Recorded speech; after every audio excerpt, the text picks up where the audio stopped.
Welcome to the Broncos Breakdown by Chat Sports. I'm your host, Sam Brown, and today I've got an interesting trade rumor that I want to throw by you guys. Like I said, the Broncos Breakdown, we're going to bring you some news and some segments and whatnot, but sometimes there's just some weird trade proposal out there that we just going to have to go ahead and debunk real quick. So we'll jump right in.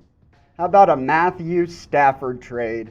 This was thrown out by the Pick 6 on Twitter earlier this week. Denver acquiring Matthew Stafford from the Detroit Lions. The Lions obviously could rebuild this offseason, still looking for a new head coach.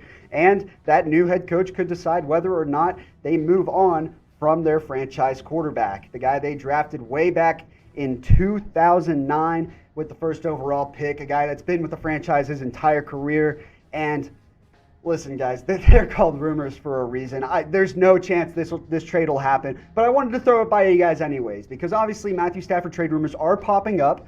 Now, will this one happen? No, we'll talk about the trade here in a second. But whether Matthew Stafford chooses, or whether the team chooses to have Matthew Stafford as a part of their future, is something that a lot of people are wondering. So, with that being said, this trade is insane. I mean, Matthew Stafford goes to the Denver Broncos. The 2021 9th overall pick and a 2022 2nd overall pick go back to Detroit in exchange for Stafford in this trade.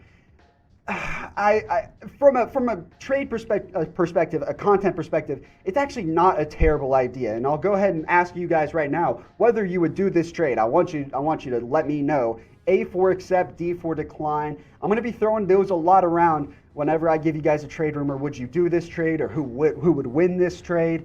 So let me know. A for accept or D for decline. Like I said, from a piece-by-piece standpoint, it's not a terrible idea. And from a statistical standpoint, there's no doubt that Matthew Stafford is a better quarterback right now than Drew Lock.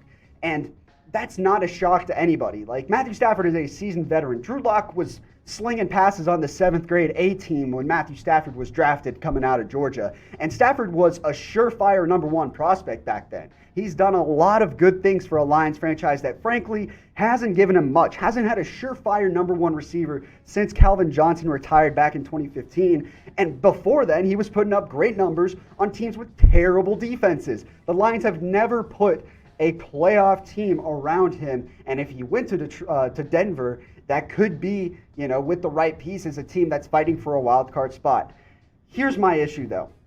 When you look at Matthew Stafford's contract, he's got 2 years, $59 million left on his deal. A pretty significant amount for a guy that signed an extension about 4 years ago. And then you look at Drew Lock's contract. 2 years, $4.14 million. That's a $55 million difference. The Broncos have about a $10 million in cap space right now. Now, obviously, if they move some pieces around, that could change, but they need all the money they can get right now to build pieces. There are too many holes on this Broncos team right now that need addressing, that are more important than the quarterback spot right now. I think that you let Drew Lock play this season out. Let's see what happens in 2021, because who knows, when you get a healthy Courtland Sutton back, if you can draft on the offensive line and improve, you get a healthy Von Miller back and healthy Bryce Callahan back on the back end on defense. Those are pieces that Drew Lock hasn't had to play with. If the defense is better than Drew Lock, maybe won't have to do as much, can play more of a Baker Mayfield role, have the right pieces around him, and still be an above-average quarterback. That's what I think he can become. Do I think he'll be a top 10 quarterback? Jury's still out, but he can become an above-average quarterback if he develops correctly and with the right pieces around him. Now, obviously, if you disagree, you can follow me on Twitter at SamBrownCS. I'm going to be posting on there a lot more in the weeks and months to come, talking things Broncos. And I want you to disagree with me in my messages. Bounce your ideas off of me. I want to know what you guys think. And make sure you subscribe to the Broncos channel. We've got two other AFC West channels here at Chat Sports. The Raiders Report with Mitchell Renz and the Chiefs Report with Harrison Graham. Those channels are great and all, but I want this one to maybe be up there and maybe even top them. We'll see. We got a lot of work to do. We got a long ways to go to get there, and so I need your help. You see this link right below me, chatsports.com/BroncosTV. Click on that link, hit the big red button below this video. Send that link to some Broncos friends if you want to. Let's build this channel up and maybe catch up to the Chiefs Report and the Raiders Report.